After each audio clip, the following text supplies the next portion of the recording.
Hi everyone, and welcome to Backstory. I'm Dana Lewis. This backstory takes you to Taiwan. If you know your history, this nation of 22 million people has existed since the end of the Chinese Civil War in 1949, when the defeated nationalist government fled to the island as the communists under Mao Zedong swept to power in China. Since then, China has threatened to retake the island it considers little more than a wayward province. Taiwan has increasingly proclaimed its independence, and lately the language of diplomacy has been replaced by this.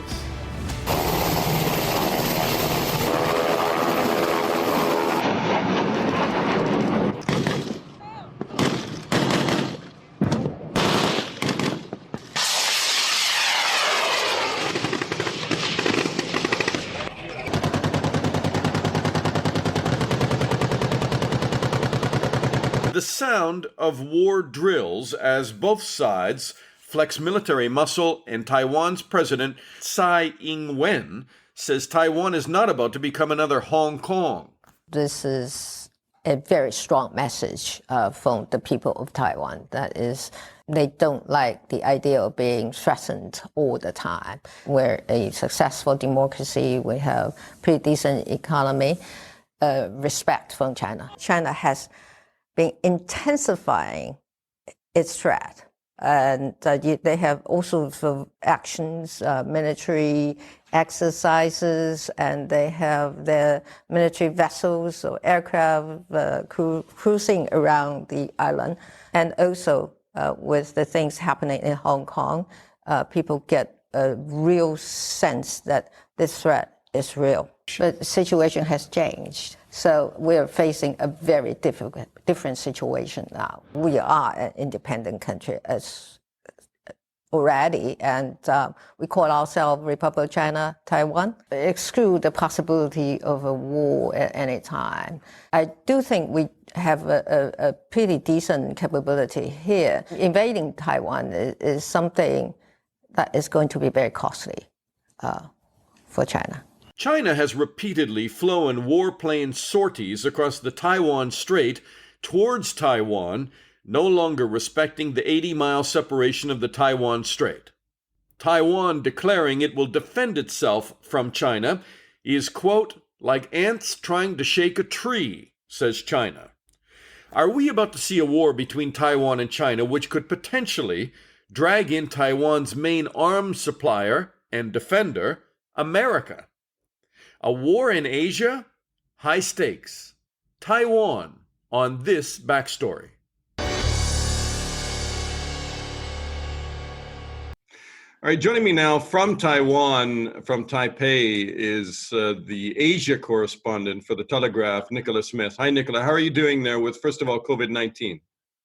Hi there, Dana. Yeah, we're doing great with COVID-19. Taiwan's been doing an excellent job in terms of combating the virus and not allowing it to come into Taiwan or to take hold here.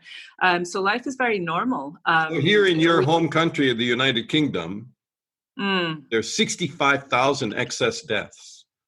One of the worst in Europe, one of the worst in the world. What did Taiwan get right that the UK got wrong? Well, it's devastating how many deaths there have been in the UK. But I mean, Taiwan did everything right from the start. One of the reasons was because in 2003, when there was a SARS outbreak, they were hit badly. So they took that time to just prepare their pandemic plans and to put together a strategy to never allow that to happen. It helped that their vice president, at the time the pandemic started to take hold, was an epidemiologist. So he was an expert in government. So they really let their response be led by scientists, and politics didn't get involved. One of the first things they did was control the borders very, very carefully. First of all, restricting and monitoring flights from China. And then expanding that as the virus spread around the world.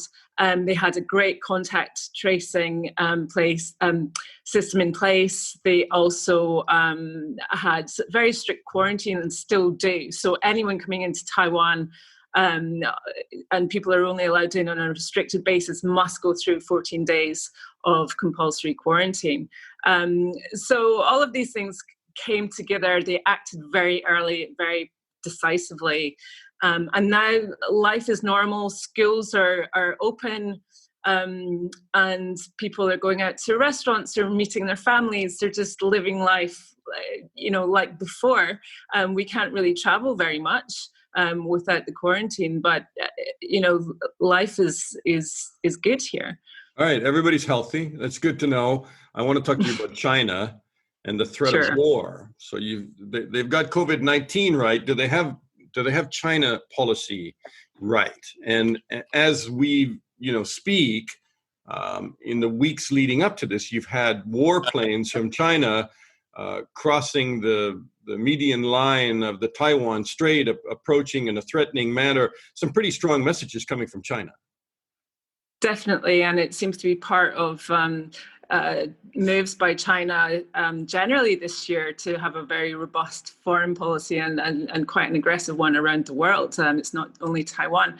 But you asked if Taiwan has its China policy right. That's very hard to do because fundamentally they're at loggerheads about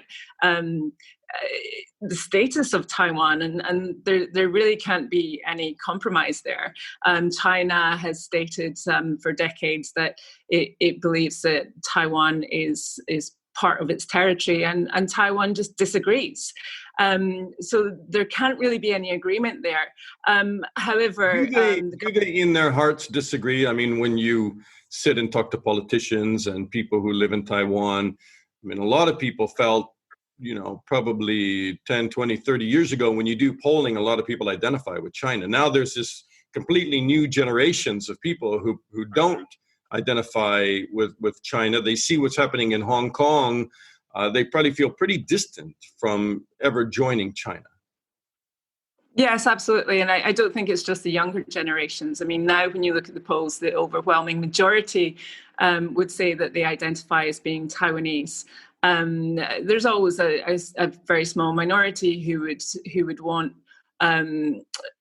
who'd identify as Chinese, but that's just not. Taiwan has moved on basically, and it's forged its own identity. It is de facto independent just now. China hasn't moved on, and China, absolutely not. And you believe it's inevitable that this wayward province, that's what they consider Taiwan, will rejoin either willingly or possibly through armed action. I mean, and it seems like now the leader of China is saying we're not going to pass this to another generation and another generation. He wants to bring Taiwan into China.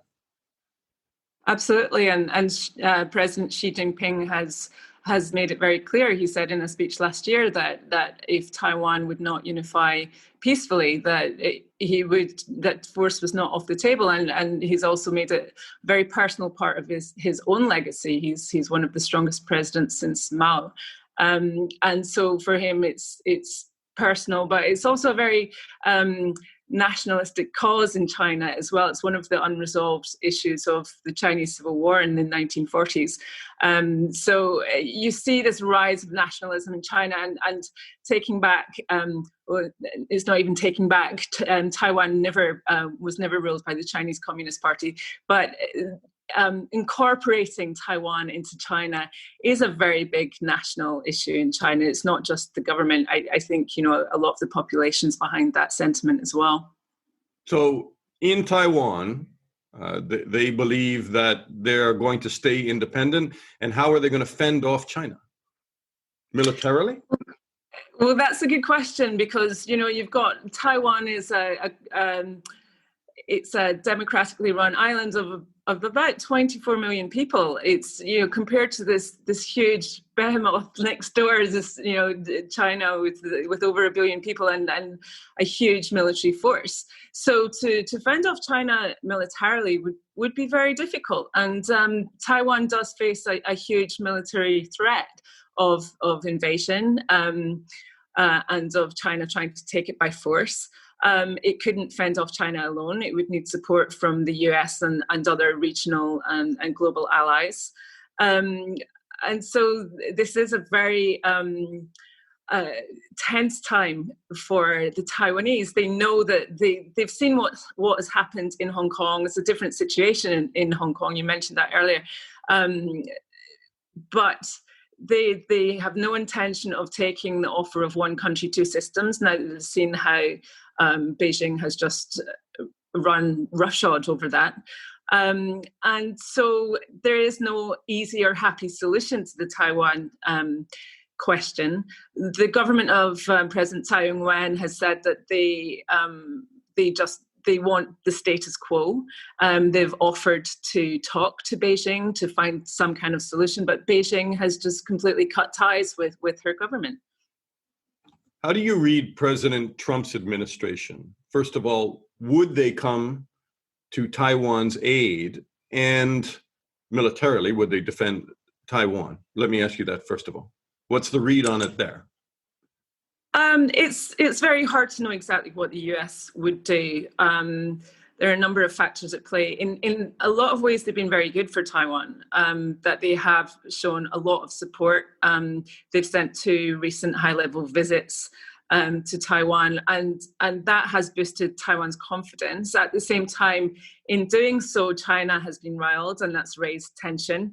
So it's a bit of a double-edged sword. Nicola, do you read it, and others there, do people read it as Trump being supportive of Taiwan, or do they read it as sort of short-term, low-horizon policy by the Trump administration, where they're just trying to irritate China because they have all sorts of trade issues with them and other issues with them? Well, it's hard to take the US election completely out of the equation. But generally, I think people do feel supported by the Trump administration, and there's a little bit of nervousness about a Biden administration coming in and being weaker on China. But I don't think necessarily that people trust President Trump himself. It's more the people who are working for him, and also Senate and friends in Senate and Congress that has representatives that there is a very strong Taiwan lobby in the US, and that has grown in recent years, and there's a lot of support for President Tsai. So when it comes to military action, nobody's quite clear what the US would do. It would depend, first of all, what China does, if it's a full-scale invasion across the beaches, or whether they choose to try to take over some of Taiwan's outlying islands, or they go ahead with a blockade or a cyber attack. It would depend on, first of all, on China's actions. But the US it has given Taiwan commitments towards its security, but these commitments haven't been explicit in terms of action and what they would do if there was a full-scale invasion. So that is a big question hanging over Taiwan's future, and nobody really knows the answer at the moment. Is Nicola Smith allowed to be the Asia correspondent, or is she allowed to leave the country right now? Are her editors back at the Telegraph saying you can't leave, you better stay, because things are that hot right now?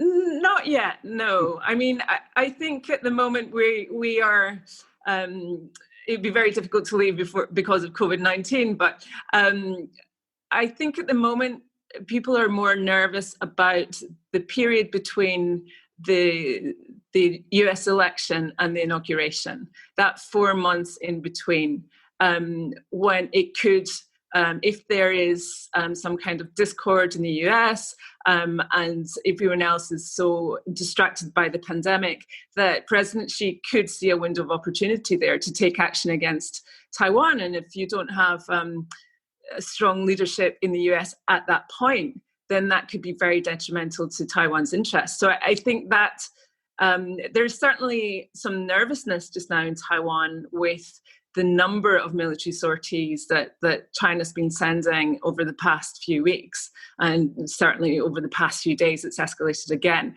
So people are starting to wonder about what is going to happen and how they're going to deal with it. But the biggest concern is about that time in the US, that 4 months where we're not quite sure what the presidency will hold.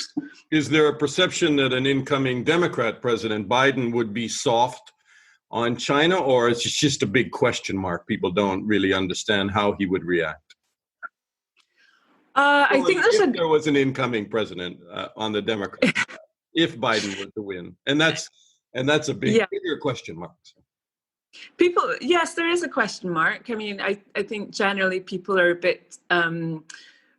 bit more wary or unsure about Biden, about how he might react. I mean, at the same time, there is unpredictability about Trump because, ultimately he hasn't got rid of that businessman image where he could very well trade off Taiwan as some kind of pawn to get something else out of Xi Jinping. So there are concerns on both sides, regardless of who comes in. I think, though, for the US, it would be very difficult to give up Taiwan. It would be very difficult not to step in, not least because of Taiwan's strategic importance to the US and to the rest of the region and the world. And currently, it is part of this first island chain that goes from the Russian coast down to the Malay Peninsula. And if China was to take over Taiwan, it would get a Pacific coastline, which would be a huge problem for the US and its Indo-Pacific strategy. And it would allow China to dock submarines and launch them off the coast of Taiwan. So there's a military and security concern for the US. Taiwan is also a huge semiconductor producer, so they would not want China to control that supply chain. So there are a lot of reasons why it's in the US's interests to defend Taiwan, and I personally can't see why that would be much different under a Biden presidency as compared to a Trump presidency. Just the last question, just to kind of end where we started in terms of Taiwan, and that is, maybe the answer is obvious, but why is China being so aggressive in the last few weeks, in the last few months? Is it because of the arms sales and the diplomatic visits by Americans? Is it just that, or do they see a window now of if they're going to press Taiwan, now is the time to do it? And is it a bluff, or do you read it otherwise? I mean, I think it's the reasons you suggested. It's a bit of both, really. I mean, China has escalated its actions in recent weeks because of growing ties between the US and Taiwan with the arms sales and the visits. That has certainly triggered China. At the same time, China always has had Taiwan in its sights. It's a strategy, and it's a red line. It's a strategy that it's not going to give up, and it always has the intention of taking over Taiwan by peaceful means or by force. So I think that regardless of what the US does, China is going to escalate its actions. And it's also part of Xi Jinping's wider strategy this year. No one's quite sure why he's being very aggressive towards India and towards China's also taking. It's really shifted its relations with countries like Australia. And so there is a lot of speculation, and no one really knows if this is true, but there's a lot of speculation that many of these very hardline foreign policy actions have been motivated by President Xi trying to distract the domestic audience from some serious domestic problems with the economy, with the coronavirus, with severe flooding this summer. This is a classic foreign policy move, is to just distract the audience at home and show yourself to be strong abroad. Nicola Smith, the Asia correspondent with the Telegraph. Great to talk to you. You too. Thank you. Bonnie Glaser is a senior advisor for Asia and the director of the China Power Project at the Center for Strategic and International Studies. And that kind of rolls off my tongue, the China Power Project. What is that? Well, it is a data-driven website to evaluate how China's power is evolving relative, of course, to other countries in key areas pertaining to economics, technology, military, international image, and social or soft power. All right. Bonnie is just not another kind of think tank person, because when I read back through your resume, Bonnie, you've been doing this for a couple of decades at least, and you understand China very well. Well, I think those of us who have studied China for decades know there is more that we do not know than we do know. You certainly can't go to China once as a tourist and be an expert. And there's so much in China that is opaque, very much a black box, especially under Xi Jinping. So it's always a challenge to figure out what underlies China's policies. You've advised the U.S. government in the past. Would you advise them right now that they're doing a smart thing with regard to Taiwan? Increased arms sales, diplomatic visits. It's escalating, isn't it? Yes, I think that the United States has a lot at stake with Taiwan. And frankly, I believe that the president of Taiwan is not pursuing provocative measures, and the Chinese are putting enormous diplomatic and military pressure on her and her government. And so then the question is, what does the US really need to do in response? Because we don't want to have a military conflict across the strait. And we don't want Taiwan to be intimidated or the people to feel that they have to succumb to China's demands when in fact that is not what they choose to do. And this is a hard set of challenges for the US government. So I support many things that the Trump administration is doing. We do have an obligation under the Taiwan Relations Act to sell arms. Sometimes we sell things that are appropriate. Other times we do not. I personally think that spending billions of dollars on tanks was not a good way for Taiwan to spend its very precious defense dollars. But there's about to be a new package of arms sold to Taiwan that will really focus more on asymmetrical capabilities, things like sea mines, coastal defense cruise missiles. Right. 7 major weapon systems, mines, cruise missiles, drones. I mean, the thing is, though, in the past, the U.S. has kind of dribbled in weapon supplies to Taiwan. This is much more overt. This is a much bigger package this time. And is that designed to kind of tell China, look, don't mess with Taiwan? No, I don't really think so. I think actually the dribble approach is the right one. In other words, Taiwan should be treated like every other country that purchases arms from the United States. When they make a request, we should evaluate it and give it a thumbs up or a thumbs down. Really no need to accumulate large packages.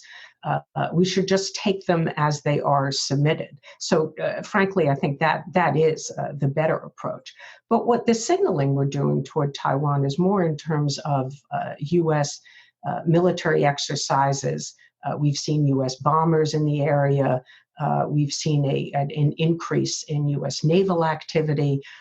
But we are also, in a sense, provoking China and the sending of high-level U.S. officials, which personally I support. The Chinese have seen as a real threat to their sovereignty.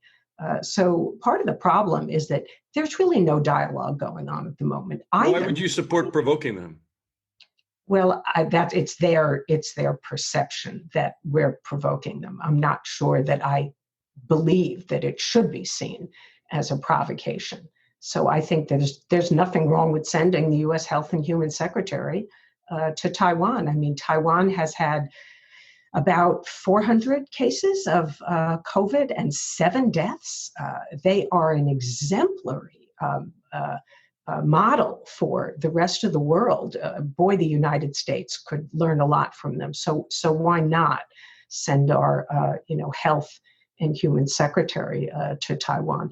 But what I was just going to say is that I think that it's the absence of dialogue that makes this very dangerous. And there's no real dialogue between the U.S. and China on these issues. Conflict prevention and management, and there's really no conversations between China and Taiwan either. You know, when you talk about dialogue, though, I would think that normally you have a conflict, you have dialogue, and you move towards resolution. The whole ability to keep peace with Taiwan and China for 40 years and more would be that you simply don't address the issue. and you keep it vague. And that seems that status quo of murky smoke and mirrors has kind of kept peace between China and Taiwan, because the U.S. has a one China policy. And I'm not even sure what that means. Maybe you can define it for me. It's independent. It's not independent. Where are we now? Well, the U.S.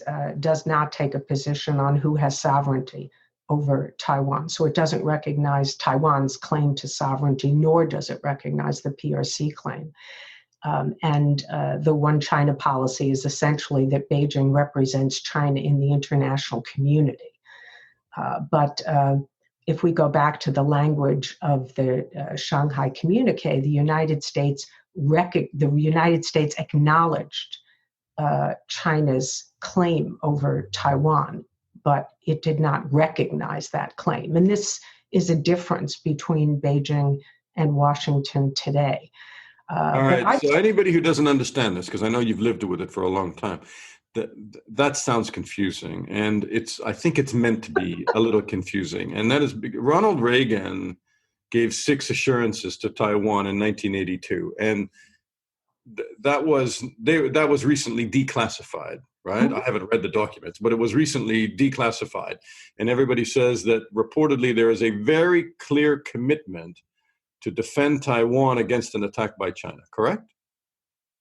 No. Okay. The 6 Straighten me out. The 6 assurances do not pertain to a promise to attack, to defend Taiwan if attacked. Were there subsequent promises to that? No. In fact, under the Taiwan Relations Act, the United States does not have an ironclad commitment to Taiwan to defend it. This is something that would be left up to the president and the Congress if there were to be an attack on Taiwan. And so there are people now who are advocating, both experts and members of Congress, that we should abandon what is often referred to as strategic ambiguity. In other words, not making clear whether we would come to Taiwan's defense, and adopt a position of strategic clarity. So some people think changing that declaratory policy and giving the president an advance authority to send troops if China is attacked, that will deter China. But the problem is that the U.S. military capabilities are really weakened right now in terms of intervening on Taiwan's behalf. So I think that changing our declaratory policy in the absence of bolstering U.S. military capabilities is potentially dangerous and could provoke the attack that we seek to prevent. Somebody says that, if the U.S. were to seriously want to support Taiwan in an invasion, I mean, you're talking about at least 4 divisions, some 80,000, a commitment of 80,000 troops. This is no small conflict that would draw in U.S. Navy and the Air Force and then boots on the ground in terms of the U.S. Army. Well, it's hard to know how quickly such a conflict would escalate, but it certainly would start out as a naval conflict, and Taiwan would seek to hold out long enough for a sufficient amount of U.S. troops to arrive, and that would probably take months. The U.S. would initially flow forces from what we have deployed in the region, of course, primarily in Japan, and perhaps from Guam, but then also from continental U.S. It could become a very large-scale conflict, and it's one that I think everybody hopes to avoid. Do you think China is serious about taking over Taiwan, and before this president leaves the Communist Party? Because China's president has said over and over again that he doesn't think it should not be kept passing through generation to generation to generation. Well, I think that Xi Jinping's statement, which he has made twice, that it shouldn't be passed down from generation to the next, is that does indicate at least some impatience. But I don't think that indicates urgency. For the legitimacy of the Chinese Communist Party, Xi Jinping must say that unification is inevitable. And he has talked about national rejuvenation, which he calls, the Chinese dream that should be achieved by 2049. He has said that that should include unification with Taiwan. Now, he won't be alive then, so we don't know whether he will actually try to achieve this in his lifetime. But his rhetorical statements, of course, must be that this is a sovereignty issue for China and that Taiwan belongs to China. But I think that Xi Jinping has other priorities that are more urgent, that he would not want to put at risk at this particular moment. So if backed into a corner, if he feels that his own position, the legitimacy of the Chinese Communist Party is in jeopardy, then perhaps he would act. So I don't rule out that he would, but I think that his preference is still to try to resolve the differences with Taiwan peacefully. And he has not abandoned the strategy essentially that he inherited from Hu Jintao, which is peaceful development across the Taiwan Strait. And he continues to speak about peaceful reunification, even though, of course, he does not rule out the use of force.